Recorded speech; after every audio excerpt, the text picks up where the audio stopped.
උඹ අනිවාර්යෙන් අල්ලලා පුච්චගෙන තියෙනවා. අම්මා කියනවා එපා පුත්තේ දායවන පිච්චු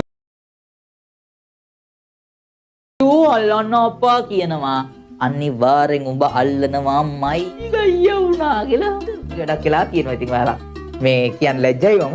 මේ අතට වඩා මේ අත ටිකක් අවුල් මේ අත පිච්චිලා තියෙන සම්පූර්ණයෙන් මෙතන ඉඳන් මෙතනකම් පිච්චිලා තියෙන්නේ.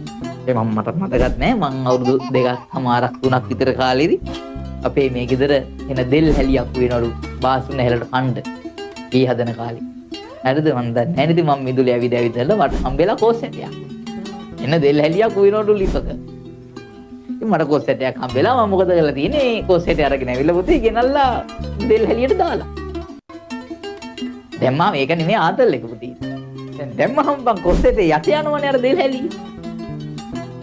ඒ යට ගිය ඇටේ හොයන්න මං අත දෙන්න.